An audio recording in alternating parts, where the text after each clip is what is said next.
दोस्तों, नमस्कार। आपका अपना यूट्यूब चैनल आज यस बिहार वाला पर आपका स्वागत है। आइए हम लोग जो पढ़ रहे थे वो भारत में ब्रिटिश शक्ति का विस्तार चैप्टर को शुरू किए हुए थे, जिसमें हम लोग देख चुके थे, भूमिका उनका हम लोग पढ़ चुके थे। उसके बाद में ब्रिटिश शक्ति का विस्तार में भी हम लोग देख लेते थे कि मतलब किस किस भारत में जो ब्रिटिश साम्राज्य का जो स्थापना के लिए जो वह ब्रिटानी जो थे, मतलब ब्रिटिश जो थे यहाँ पर, जैसे कि lord Clive, Warren Hasting, Cornwallis, ब्लेजली। उसके बाद में हमको आज जो हम लोग पढ़ेंगे उसको डलहौजी देखा जाएगा, पढ़ा जाएगा आज। आइए हम लोग डलहौजी को देखते हैं कि ये भारत में क्या क्या कार्य करता है और किस तरीके से करता है। आइए हम लोग शुरू करते हैं। लॉर्ड डलहौजी का जो शासनकाल वो रहता है, वो सबसे पहले हम लोग देखते हैं कब से कब तक रहता है। था 1848 से 56 ईस्वी के बीच लॉर्ड डलहौजी का कार्यकाल जो है वो रहता है।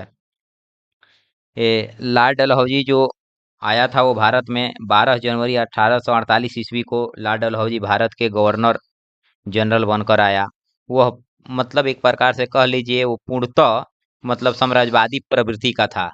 वो पूर्णतः साम्राज्यवादी प्रवृत्ति का था। लॉर्ड डलहौजी को मतलब लॉर्ड डलहौजी भारत का गवर्नर जनरल रहा। वह बहुत ही सक्रिय प्रशासक था। उसने युद्धों और कूटनीतियों से भारतीय राज्यों पर अधिकार करके भारत में ब्रिटिश साम्राज्य का विस्तार किया। वो बहुत एक कुशल व्यक्ति था। फिर वो इसी को हम लोग देख सकते हैं आगे कि वो बहुत सारे राज्यों को समाप्त करने के लिए नई नीति का प्रयोग कर कर वो अपने में मिलाता है। यह नीति जो इतिहास में है उस नीति को विलय की नीति कहिए या हड़प की नीति कहिए या डॉक्ट्रिन ऑफ लैप्स कहिए या इसे गोध निषेध भी बोला जा सकता है। गोध निषेध भी कहा जाता है, संज्ञा दी गई इसको। फिर आइए जो हम लोग देखते हैं हड़प नीति की समीक्षा देखते हैं हम लोग। लॉर्ड डलहौजी हड़प नीति से ब्रिटिश साम्राज्य सुदृढ़ एवं संगठित हुआ। भारत में ब्रिटिश कंपनी की राज्य की सीमाओं का अत्यधिक विस्तार हुआ, किंतु डलहौजी के इस साम्राज्य विस्तार का नैतिक, न्यायिक, निष्पक्ष रूप से समर्थन नहीं किया जा सकता है। अंग्रेजों ने सर्वोच्चता का अधिकार केवल शक्ति के आधार पर प्राप्त किया था। उसके पीछे कोई नैतिक या कानूनी अधिकार प्राप्त नहीं था।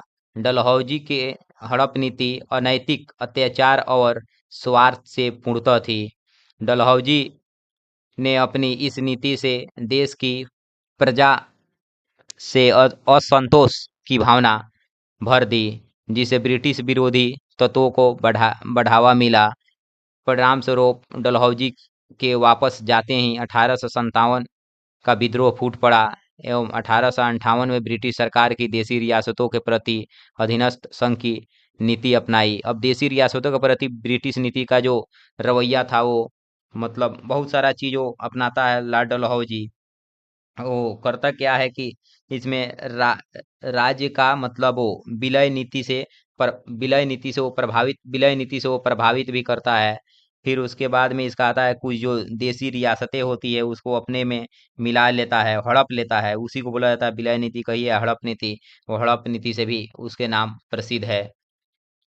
आइए जो देसी रियासतों के प्रति प्रति जो ब्रिटिश नीति को हम लोग देखते हैं आगे क्या करता है वो। ब्रिटिश शासन के रियासतों के प्रति कोई अस्थायी नीति नहीं थी। हालांकि उन्होंने देश के कला एवं परिस्थितियों के अनुसार राजनीतिक सर्वोच्चता को प्राप्त करने के लिए विभिन्न प्रकार की नीतियों का अनुसरण किया, जिसमें विलियम ली वार्नर ने अपनी पुस्तक the native state of India में रियासतों के प्रति ब्रिटिश नीति को 3 चरणों में वर्गीकृत किया। आइए हम लोग उस देखते हैं तीनों चरण। जैसे कि फर्स्ट जो वो किए हैं, घेरे की नीति यानी रिंग ऑफ फाइनेंस, ठीक, 1765 से 1813। कंपनी के राजनीतिक दृष्टि से यह शेषवा था। कंपनी की सीमित उत्तरदायित्व एवं राज्यों के प्रति अहस्तक्षेप की नीति का अनुपालन किया। फिर उसके बाद में इसी उद्देश्य से वो अपने करते हुए प्रदेशों के पास बफर स्टेट की स्थापना करना था उसको। फिर बंगाल में सुरक्षित रखने के लिए अवध के साथ संधि कर उसे बफर स्टेट बनाया गया। ऐसा इसलिए क्योंकि वहां मराठा आक्रमण का खतरा था। वहां पर फिर वारेन हेस्टिंग के समय में वो अवध के मामले में हस्तक्षेप, रुहेल युद्ध, मराठा द्वितीय आंग्ल मैसूर युद्ध, अंग्रेजों के हस्तक्षेप की नीति के विचलन में दर्शाता। इसी प्रकार लॉर्ड कर्नवालिस से टीपू के विरुद्ध तृतीय आंग्ल मैसूर युद्ध लड़कर हस्तक्षेप को नीति का उल्लंघन किया। फिर उसके बाद में अधीनस्थ की मतलब जो नीति आती है वो 1813 से 58 के बीच में रहती है, जिसमें ब्रिटिश नीति इसको ब्रिटिश औद्योगिक नीति के तहत मतलब मुक्त व्यापार की नीति के नाम से भी इसको अपनाया गया। अब इसमें जो विलय की कुछ जो नीतियां रहती है, राज्य में जो मतलब विलय किया जाता है उसको हम लोग देख लेते हैं। राज्य में जो विलय किया गया, ये विलय किया गया, ये था सतारा। ये सतारा ये सतारा था, जो कि हड़प की नीति, जो हड़प की नीति या विलय की नीति कहिए या गोद निषेध की नीति कहिए, इससे मतलब वो जाना गया। तो सतारा हम लोग सबसे पहले देखते हैं। सतारा जो कि 1848 में डलहौ डलहौजी डलहौजी को हड़प नीति का पहला शिकार सतारा सतारा था। सतारा का राजा अप्पा साहिब ने अपनी मृत्यु से पूर्व एक बालक गोद लिया था, परंतु डलहौजी ने उस उत्तराधिकारी को यह कहकर अमान्य कर दिया कि सतारा राज लॉर्ड हेस्टिंग ने पुनर्स्थापित किया था। इसका मतलब नीयत में ये खोट था कि मतलब ये किसी भी वो ये बात जान चुका था, जो इसके पहले रहे हुए थे वो सारा चीज इनको राजनीतिक षड्यंत्र करना था, इसे सारा चीज पता था। इसीलिए वो यहाँ पर विलय नीति या हड़प नीति का या गोद निषेध का ये मतलब रवैया अपनाया था कि बहुत जैसे जो कि देसी रियासतें जो थी उसके पास बहुत जो राजे रजवाड़े थे वो निसंतान थे, अगर हुआ भी कहीं कहीं तो उनके बच्चे मर भी गए। तो इसीलिए यहाँ पर कहा कि मतलब इसका जो बालक लिया जाएगा गोद उसको मान्य नहीं होगा, अमान्य कर दिया जाएगा। इसी से वो हड़प नीति अपना दिमाग लगाता है और करता है। फिर नागपुर का रघु जी नागपुर आता है, फिर जैतपुर, संभलपुर आता है, फिर उसके बाद में उदयपुर आता है, झांसी आता है, फिर नागपुर आता है, करौली आता है, अवध आता है। ऐसे मतलब डलहौजी द्वारा विलय किए गए राज्य जो था सतारा हुआ था वो 1800 सबसे पहले हुआ था वो सतारा 1848 ईस्वी में हुआ था। फिर उसके बाद में जैतपुर हुआ, संभलपुर जो कि 1849 में हुआ, फिर बघाट हुआ 1850 ईस्वी में, फिर उदयपुर जो हुआ मतलब वो 1852 में हुआ, फिर उसके बाद झांसी हुआ जो 1853 में हुआ, फिर नागपुर हुआ 1854 में, करौली जो हुआ 1855 में, अवध जो हुआ 1856 में हुआ। फिर इसमें हम लोग मैप के माध्यम से भी हम लोग देख सकते हैं कि जो लॉर्ड डलहौजी के समय में भारत भारत में अंग्रेजी राज का जो था 1856 में, जैसे यहाँ पर हम लोग देख सकते हैं कि भारत में जो अंग्रेजी साम्राज्य था कहाँ कहाँ पर फैला हुआ था। तो इस मैप के माध्यम से हम लोग देख सकते हैं कि जो जितना भी मतलब इस तरह का जो चिन्ह है, सिंबल है, आप लोग इसको समझिएगा कि यहाँ पर भारत में अंग्रेजी साम्राज्य स्थापित था। उसके बाद में जो ये देखिए डॉट डॉट कर जो दिया गया, अंग्रेजी संरक्षण में देसी रियासत, अंग्रेजों को संरक्षण करने वाले जो देसी रियासतें थी ये थी। जैसे यहाँ पर देखिए दिया गया अजमेर, ग्वालियर, इंदौर, सूरत, ये जो दिया गया है ये सब था। फिर आइए अब हम लोग देखते हैं, इसके माध्यम से आप लोग देख लीजिएगा, मैप इसमें अपलोड रहेगा। इसके बाद में जो जैतपुर आता है वहाँ पर हम लोग देखते हैं जैतपुर बुंदेलखंड में, संभलपुर जो कि उड़ीसा में है, जैतपुर जो कि बुंदेलखंड जो कि वर्तमान समय में यूपी राज्य में है। सन 1849 ईस्वी में बघाट मतलब हिमाचल प्रदेश में है। और सन 1850 ईस्वी और उदयपुर जो कि मध्य प्रदेश में 1852 ईस्वी में अंग्रेज राज में मिला लिया गया। उसके बाद में इसका उत्तराधिकारी रद्द कर दिया गया।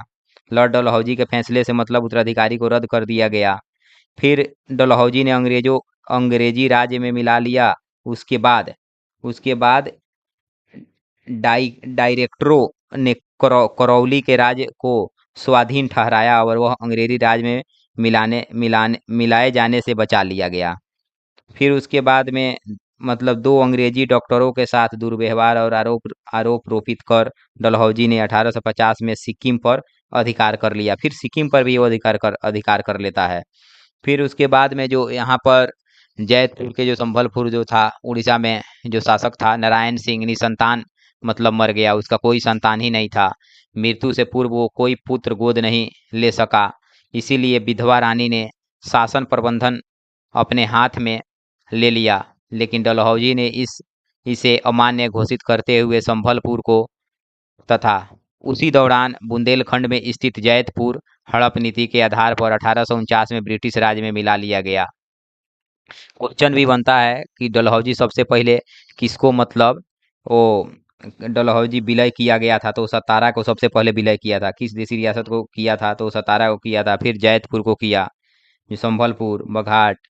फिर उसके बाद में डलहौजी ने आगे इसी नीति के तहत बघाट को उदयपुर, झांसी तथा नागपुर मतलब विलय किया। फिर उसके बाद में ऐसे विलय करते हुए उसका हड़प नीति की जो शुरू होती है, समीक्षा हुआ हड़प नीति का, उसका ये अपना दिखाता है कि हाँ, हम जो जो गिरता है, जितना भी देशी रियासतों को मतलब हड़पा रहता है, उसका समीक्षा करता है। न्यायिक और निष्पक्ष रूप से वो समर्थन नहीं किया जा सकता है नैतिक रूप से। फिर इसका अपना विस्तार होता है, लॉर्ड डलहौजी नीति को ब्रिटिश साम्राज्य में सुदृढ़ और अच्छा मतलब वो अपना विकास करता है। देशी रियासत के प्रति वो ब्रिटिश नीति भी अपनाता है। फिर उसके बाद में देसी देसी जो मतलब नीति हो जो अपनाया गया रहता है, वो मतलब घेरे की नीति यानी रिंग ऑफ फाइनेंस 1765 से 1813 ईस्वी। ये बफर स्टेट जो कई प्रदेशों के बीच के जो राज्यों को मिलाकर जो बनाता है, वो जैसे कि बंगाल में सुरक्षित रखने के लिए वो अवध के साथ उसे संधि कर लेता है, बफर स्टेट बनाया गया, क्योंकि वहां मराठा का आक्रमण का उसे खतरा सता रहा था। फिर ऐसे उसका चलते रहा। फिर उसके बाद में आया यहाँ पर जहाँ नागपुर, रघुजी भोसले तृतीय नागपुर के राजा थे। 1854 में उनकी मृत्यु हो गई थी, वो भी निसंतान थे। उन्होंने गोद लेने से स्वीकृत की मतलब मांग किया था, लेकिन मतलब डलहौजी ने अस्वीकृत कर दिया। डलहौजी ने उसे मानने से इनकार कर दिया। नागपुर के अंग्रेज साम्राज्य में मिला लिया गया। फिर झांसी की झांसी की झांसी झांसी के राजा गंगाधर राव भी पुत्रहीन थे। उनको भी मतलब पुत्र नहीं नहीं था। यही मतलब जो झांसी है, मतलब बाल गंगाधर राव जो थे, यहाँ पर जो झांसी की रानी की जो शादी होती है, रानी लक्ष्मीबाई, रानी लक्ष्मीबाई का जो जन्म हुआ हुआ हुआ था, वो 19 नवंबर 1828 को मृत्यु हो जाती है। मतलब 18 जून 1858 ईस्वी को 29 वर्ष की अवस्था में उसकी मृत्यु हो जाती है। बचपन का नाम रानी लक्ष्मीबाई का जो था, वो मणिकर्णिका घाट, आप देखते होइएगा बनारस में मणिकर्णिका घाट है। फिर उसके प्यार से उसे लोग बचपन में मनु मनु कहकर बुलाते थे, उसे रानी लक्ष्मीबाई को।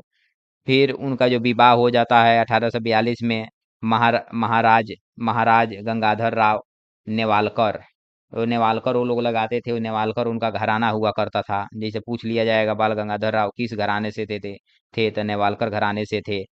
फिर उन्होंने दत्तक पुत्र मतलब गोद लेने का खुशी लिए थे, दामोदर राव, आनंद राव।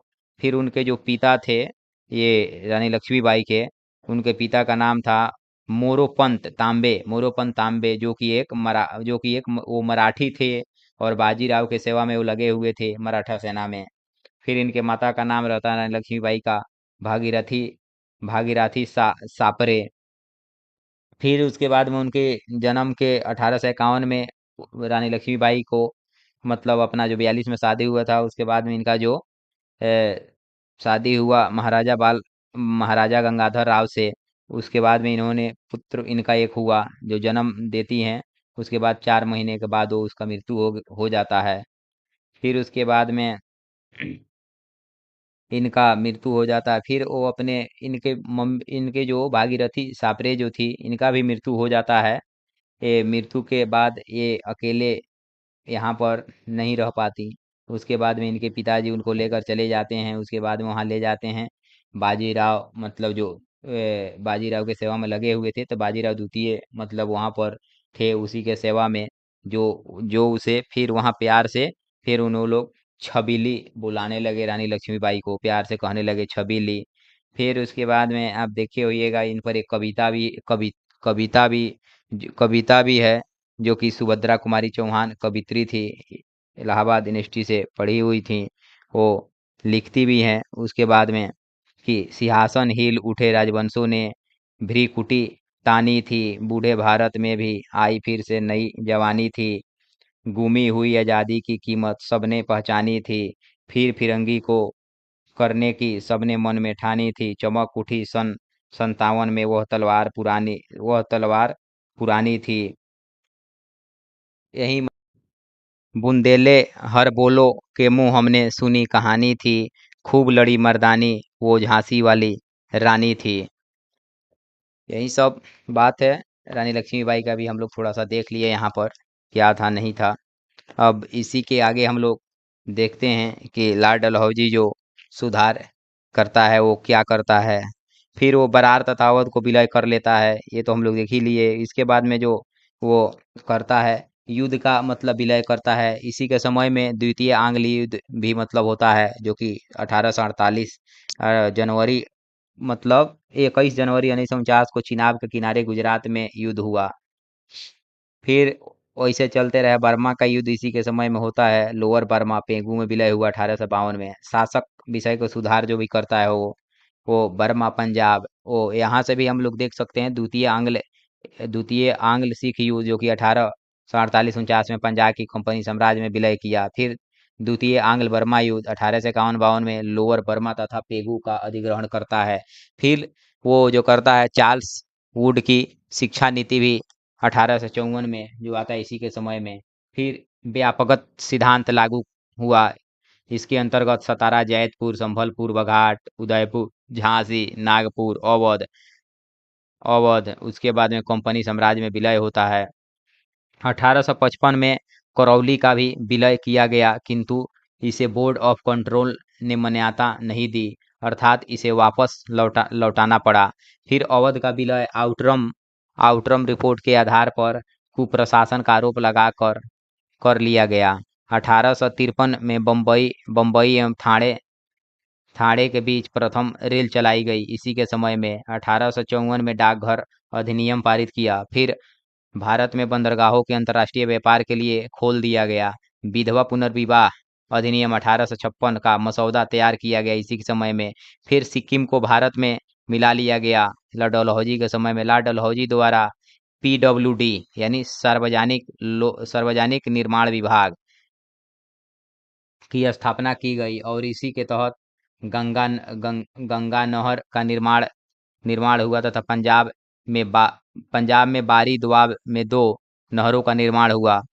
बंगाल के लिए इसने उप गवर्नर का पद सृजित किया तथा जो प्रदेश नए नए अधिगृहित किए गए थे उन्हें प्रत्यक्ष शासन में ले ले लिया प्रत्यक्ष शासन में ले लिया।